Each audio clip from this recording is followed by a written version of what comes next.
Honestly, there needs to be like an advertisement that's like, if you watch collab channel trash in 2017, you are entitled to compensation. I should be entitled to compensation. I really should, because I never even got paid. So I just went through trauma as a minor for free. But hi guys, it's Colin Berry. Welcome to my channel if you're new here. If you already know who I am, welcome back to my channel. We have a couple things to talk about, as you can see by this title. At this point, it's getting tired. Say it with me, kids. Tired. So let's just start off with the elephant in the room. By the way, I don't know Brooke, never met her in my life, but she had some tweets resurface recently where she was saying a lot of ignorant stuff. One of the most disturbing tweets being about Trayvon Martin. There is no world in which somebody should ever be defending the death of an innocent child. Brooke was 16 years old apparently when she made the tweet, which she pointed out multiple times when she made her apology video on TikTok. I want to talk about particularly the Trayvon Martin, George Zimmerman situation. Try not to be so emotional because I don't want it to seem like it's like a sympathy thing at all. It's really just like me and my grandpa, and he is a very, very right-wing conservative man, okay? It was like my household was literally just Fox News all the time. Rush Limbaugh, like if you guys know who that is, like playing literally all day long through the house. And that was just like the only thing ever that I had been exposed to. She's trying to make this a political thing when it definitely goes beyond politics. This has to do with you being a racist and growing up with racism instilled in you. Not politics, racism. Let's call it what it is. I made a video responding to her apology. I will insert some of that here. I'm tired of the backstory. I'm tired of, oh, I was raised like this and I'm so sorry. It's my parents' fault and I should have known better. Like, it does get a little bit exhausting to hear the same story every single time. I was just 16 and Trayvon Martin was 17 when he was murdered. And I'm gonna be honest, by age 16, you should have a basic principle called empathy, and it shouldn't matter that you grew up conservative or watch Fox fucking you. I think that ignorance can come in many different forms, and there is a spectrum of how far you go. You can be ignorant, and then you can be borderline violently racist. Yes, your environment affects you. I'm not gonna ever say that it doesn't, but there are certain things that go beyond politics, and trying to make it seem like it's just about politics is absolutely insane to me.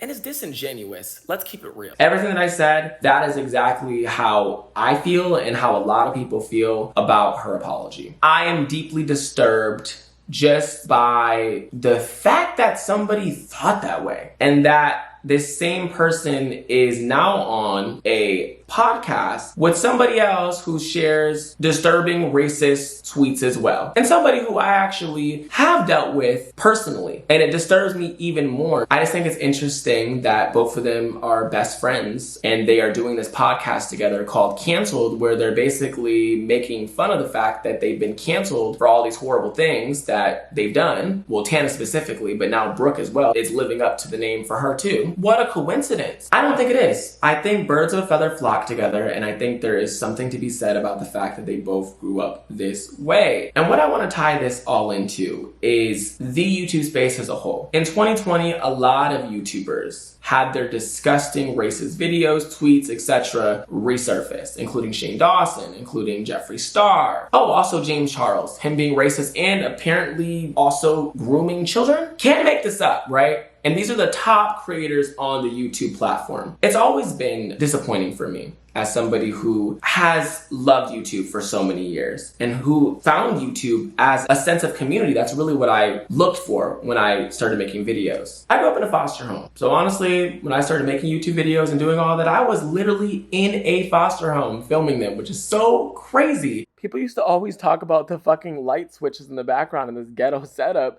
but that was literally me in one of the spare foster kids' rooms in the house. And YouTube actually saved my life, quite literally. Without YouTube, I would have not been able to move on my own at 17 years old and be able to start taking control of my own life. And I was super optimistic and super excited when I started. And then obviously dealt with so much shit because of people like Brooke, Tana, Jeffree, Shane, list goes on. There are so many creators that were inspired by those creators, and for them all to have just these disgusting things. What does that set an example for. That doesn't give people hope who are just not white people who had a racist past as well. Because that's the only people at this point that you are representing. The people who can go, oh my God, I had a racist past as well. We all can change and grow. People accepting apologies that aren't meant for them. People who can sweep it under the rug because it doesn't affect them. I think that that was a big turning point for YouTube. When all that came out and everybody started to realize just how dark this stuff was, I think it turned a lot of people off. This is about how problematic that people who are in positions of power on this platform have been, are, continue to be, capitalizing off scandals at other people's expense. The point is, it's become very dark in a lot of ways. I think that we really just wanted to see growth in people. And I think a lot of people just wanted to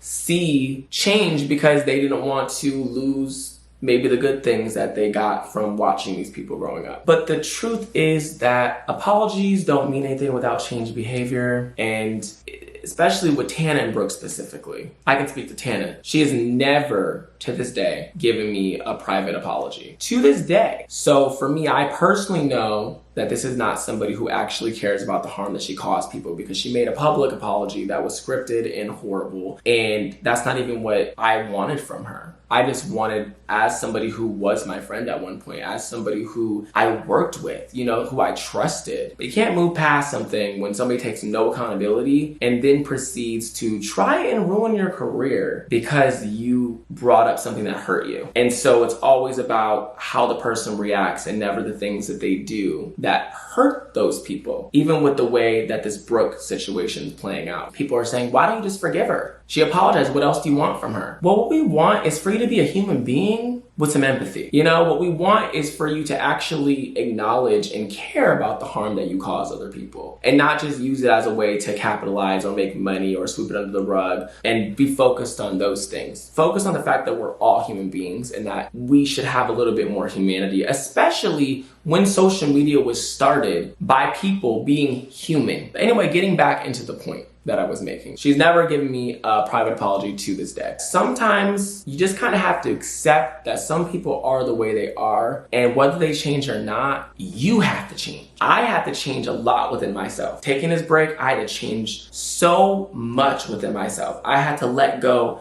of so much. I had to pretty much get real with myself because I was naive and young when I started this. I was a child, which I also had to come to terms with that. The fact that I was a child and I was being exploited. The fact that I was a child and I didn't have any mentors in my life to help me or to teach me how to navigate something like social media success and having thousands of people watching me and having opinions on me, and then also having opinions about a friendship that I had where I was mistreated, but then everybody siding with the person who was mistreating me because they have more followers. Like, that's not normal. That's not how real life works for most people. But I already know that that is where that is. And I leave that in 2020 when I have healed and grown, and I'm so thankful. But I told myself when I come back to social media, I actually want to do something different.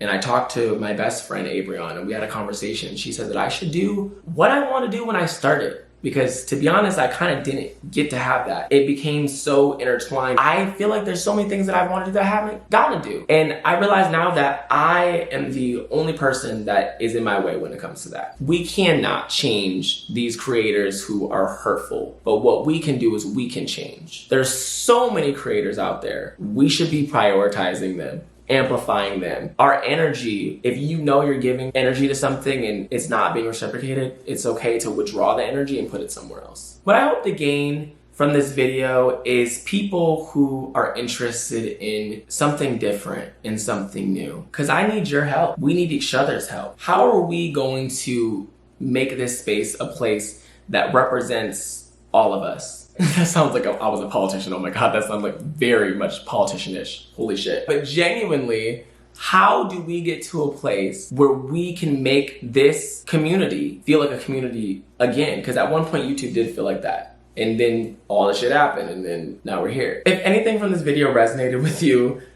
please give it a like and subscribe to my channel if you haven't already. But thank you so much if you took the time to watch this video. I really, really do appreciate it. Yeah, I will see you super soon with a new one. Bye.